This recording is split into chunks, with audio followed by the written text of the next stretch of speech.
ನಿನ್ನೆ ಈಗಾಗಲೇ 13 ಸಚಿವರ ಪಟ್ಟಿ ರಿಲೀಸ್ ಆಯಿತು, ಮೊದಲನೇ ಹಂತದ ಪಟ್ಟಿ. ಆದರೆ ಇಲ್ಲಿ ಸಿದ್ದರಾಮಯ್ಯ ಸಂಪುಟದಲ್ಲೇ ಇದ್ದಂತಹ ಹಲವರಿಗೆ ಈಗ ನಿರಾಸೆ ಆಗಿದೆ. ಎಲ್ಲರೂ ಕೂಡ ನಿರೀಕ್ಷೆ ಇಟ್ಕೊಂಡಿದ್ರು, ನಮಗೂ ಕೂಡ ಸಚಿವ ಸ್ಥಾನ ಸಿಗಬಹುದು ಅಂತ. ಆದರೆ ಮೊದಲ ಪಟ್ಟಿಯಲ್ಲಿ ಅವರ ಹೆಸರೇ ಇರಲಿಲ್ಲ.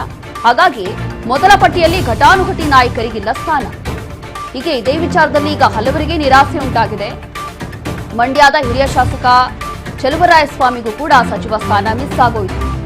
ಮೊದಲ ಪಟ್ಟಿಯಲ್ಲಿಯೇ ಸಚಿವ ಸ್ಥಾನದ ನಿರೀಕ್ಷೆಯಲ್ಲೇ ಇದ್ದಂತಹ ಶಾಸಕ ಡಿಕೆ ಸಿಎಂ ಆದ್ರೆ ಜಿಲ್ಲೆಗೆ ಹೆಚ್ಚು ಸಚಿವ ಸ್ಥಾನ ಸಿಗೋ ನಿರೀಕ್ಷೆಯಲ್ಲೇ ಜನ ಇದ್ರು. ಬಟ್ ಆ ರೀತಿ ಏನೂ ಆಗಿಲ್ಲ. ಅಲ್ಲಿ ಇದು ಕೂಡ ಚೇಂಜ್ ಆಯಿತು. ಸಿದ್ದು ಸಂಪುಟದಲ್ಲಿ ಕೃಷಿ ಖಾತೆ ನಿಭಾಯಿಸಿದಂತಹ ಚಲುವರಾಯಸ್ವಾಮಿ ಸಚಿವ ಸ್ಥಾನ ಸಿಗಲಿಲ್ಲ. ಹಾಗಾಗಿ ಈಗ ಚಲುವರಾಯಸ್ವಾಮಿ ಅವರ ಆಪ್ತರು ಅವರ ಜೊತೆ ಬೇಸರದ ನುಡಿಯನ್ನ ಹೇಳಿದ್ದಾರೆ. ನಿನ್ನೆ ಕೊನೆ ಕ್ಷಣದವರೆಗೂ ಕೂಡ ಸಚಿವ ಸ್ಥಾನ ಸಿಗುವ ನಿರೀಕ್ಷೆಯನ್ನ ಹೊಂದಿದ್ರು ಚಲುವರಾಯಸ್ವಾಮಿ. ಜೊತೆಗೆ ಹಲವರು ಲಾಬಿ ಕೂಡ ನಡೆಸಿದ್ರು ಸಚಿವ ಸ್ಥಾನಕ್ಕೋಸ್ಕರ. ರಮೇಶ್ ಬಂಡಿಸಿದ್ದೇಗೌಡ, ನರೇಂದ್ರ ಸ್ವಾಮಿ ಸಚಿವ ಸ್ಥಾನಕ್ಕೋಸ್ಕರ ಬಹಳಷ್ಟು ಸರ್ಕಸ್ ಮಾಡಿದ್ರು. ಬಟ್ ಅಲ್ಲಿ ಅವರ ಹೆಸರುಗಳಿರಲಿಲ್ಲ.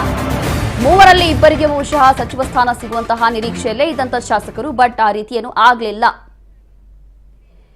ಮತ್ತಷ್ಟು ಡೀಟೇಲ್ಸ್ ಕೊಡ್ತಾರೆ ನಮ್ಮ ಪ್ರತಿನಿಧಿ ಪ್ರವೀಣ್. ಈಗ ಚಲುವರಾಯಸ್ವಾಮಿ ವಿಚಾರವಾಗಿ ಹೇಳೋದಾದ್ರೆ, ನಿಜವಾಗ್ಲೂ ಕೂಡ ರಾಜಕೀಯದಲ್ಲಿ ಅನುಭವ ಇರುವಂತಹ ಒಬ್ಬ ನಾಯಕ, ಅವ್ರ ಜವಾಬ್ದಾರಿಯನ್ನ ಚೆನ್ನಾಗಿ ನಿಭಾಯಿಸಿಕೊಂಡು ಹೋಗಿದ್ರು. ಬಟ್ ಇಲ್ಲಿ ಮೊದಲನೇ ಹಂತದ ಪಟ್ಟಿಯಲ್ಲಿ ಇವರ ಹೆಸರೇ ಮಿಸ್ ಆಗೋಯ್ತು. ಒಂದು ರೀತಿಯಾಗಿ ನಿರಾಸೆ. ಹೌದು, ಈ ಒಂದು ವಿಚಾರದಲ್ಲಿ ಅವರ ಆಪ್ತರು ಅಥವಾ ಅವರ ಅಭಿಪ್ರಾಯ ಏನಾಗಬಹುದು? ಎರಡನೇ ಹಂತದಲ್ಲಿ ಇವ್ರ ಹೆಸರು ಬರಬಹುದಾ? ರೋಶ್ನಿ, ಏನು ಈ ಒಂದು ವಿಚಾರವಾಗಿ ಬಹಳ ನಿರೀಕ್ಷೆ ಇತ್ತು ಮಂಡ್ಯ ಜಿಲ್ಲೆ ಜನತೆಗೆ. ಯಾಕೆ ಅಂತಂದ್ರೆ, ಏನು ಕಳೆದ ಬಾರಿ ನಡೆದಂತಹ ಚುನಾವಣೆ ಅಂದ್ರೆ ಈ ಪ್ರಸ್ತುತ ವಿಧಾನಸಭೆ ಚುನಾವಣೆಯಲ್ಲಿ 7ರಲ್ಲಿ 6 ಶಾಸಕರು ಕಾಂಗ್ರೆಸ್ನ ಶಾಸಕರಿದ್ರು. ಅದರಲ್ಲೂ ಕೂಡ ಏನು ಕೃಷಿ ಸಚಿವರಾಗಿ ಕಾರ್ಯನಿರ್ವಹಿಸಿದಂತ ಚಲುವರಾಯಸ್ವಾಮಿ ಅವರು ಅವರ ಖಾತೆಯನ್ನ ಜವಾಬ್ದಾರಿ ಕೊಟ್ಟಿತ್ತು, ಆ ಜವಾಬ್ದಾರಿನ ಸಂಪೂರ್ಣವಾಗಿ ಯಶಸ್ವಿಯಾಗಿ ಕಾರ್ಯನಿರ್ವಹಿಸಿದ್ರು. ಹಾಗಾಗಿ ಅಂದ್ರೆ ಸಿದ್ದರಾಮಯ್ಯನವ್ರ ಜೊತೆ ಹಿಂದಿನ ಇದರಲ್ಲೂ ಕೂಡ ಅವರು ಸಚಿವರಾಗಿ ಕೆಲಸ ಮಾಡಿದ ಅನುಭವ ಇತ್ತು, ಅನುಭವಿ ರಾಜಕಾರಣಿ ಕೂಡ. ಹಾಗಾಗಿ ಎಲ್ಲರಿಗೂ ಬಲು ನಿರೀಕ್ಷೆ ಇತ್ತು. ಯಾಕೆಂದ್ರೆ ಮಂಡ್ಯ ಭಾಗಕ್ಕೆ ಒಕ್ಕಲಿಗರೇ ಆಗಿರುವಂತಹ ಡಿ.ಕೆ. ಶಿವಕುಮಾರ್ ಅವರು ಇಲ್ಲಿಗೂ ಒಂದು ಸ್ಥಾನವನ್ನು ಮೊದಲೇ ಪಟ್ಟಿಯಲ್ಲೇ ಕೊಡ್ತಾರೆ ಅನ್ನೋ ಒಂದು ನಿರೀಕ್ಷೆಯಲ್ಲಿ ಎಲ್ಲರೂ ಕೂಡ ಇದ್ರು. ಯಾವಾಗ ನಿನ್ನೆ ಪ್ರಮಾಣ ವಚನ ಸ್ವೀಕಾರುವಂತ ಸಂದರ್ಭದಲ್ಲಿ ಚಲುವರಾಯಸ್ವಾಮಿ ಅವರ ಹೆಸರು ಮೊದಲನೇ ಪಟ್ಟಿಯಲ್ಲಿ ಕೇಳ್ಬರ್ಲಿಲ್ಲ.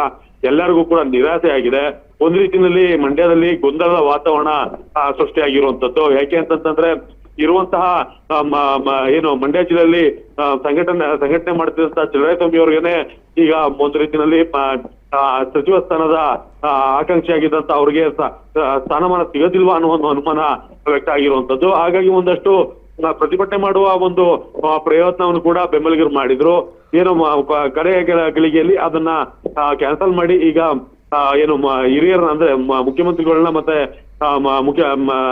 ಕಾಂಗ್ರೆಸ್ ಮುಖಂಡರನ್ನ ಮನವೊಲಿಸುವ ಪ್ರಯತ್ನವನ್ನ ಮಾಡ್ತೀವಿ ಅಂತ ಹೇಳ್ತಾ ಇರುವಂತದ್ದು. ಜೊತೆಗೆ ಇಲ್ಲಿ ಮುಖ್ಯವಾಗಿ ಗಮನಿಸಬೇಕಾದ ಇನ್ನೊಂದು ಅಂಶ ಏನಂತಂದ್ರೆ, ಚಲುವರಾಯಸ್ವಾಮಿ ಅವರು ಕೇಳಿ ಮೊದಲು ಜೆಡಿಎಸ್ ಇದ್ದವರು, ನಂತರ ಕಾಂಗ್ರೆಸ್ಗೆ ಸೇರ್ಪಡೆ ಆದಂತರು.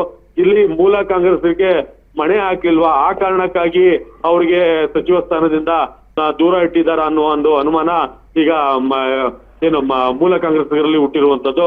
ಯಾಕೆ ಅಂತಂದ್ರೆ, ಅವರು ಸಚಿವರಾದ ನಂತರ ಇಲ್ಲಿ ಮಂಡ್ಯ ಜಿಲ್ಲೆಯಲ್ಲಿ ಪ್ರಸ್ತುತವಾಗಿ ಅವರ ಹಿಂಬಾಲಕರಿಗೆ ಮತ್ತು ಅವರಿಗೆ ವೈಯಕ್ತಿಕವಾಗಿ ಅವರ ವೈಯಕ್ತಿಕ ವರ್ಚಸ್ಗಳನ್ನ ಬೆಳೆಸ್ಕೊಳ್ಳುವಷ್ಟೇ ಕೆಲಸ ಆಗಿದೆ ಹೊರತು ಕಾಂಗ್ರೆಸ್ನ ಕಟ್ಟಾಳುಗಳು ಯಾರಿದ್ರು, ಹಳೆಯ ಕಾರ್ಯಕರ್ತರು ಯಾರಿದ್ರು, ಅವ್ರಿಗೆ ಯಾರಿಗೂ ಕೂಡ ಸ್ಥಾನಮಾನ ಸಿಕ್ಕಿಲ್ಲ ಅನ್ನೋ ಬೇಸರವೂ ಕೂಡ ಜಿಲ್ಲೆಯಲ್ಲಿ ಇರುವಂತದ್ದು.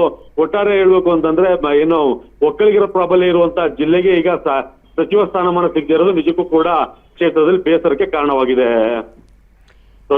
ಥ್ಯಾಂಕ್ ಯು ಪ್ರವೀಣ್, ಮೇಲೆ ಡೀಟೇಲ್ಸ್ ಹಾಕಿ.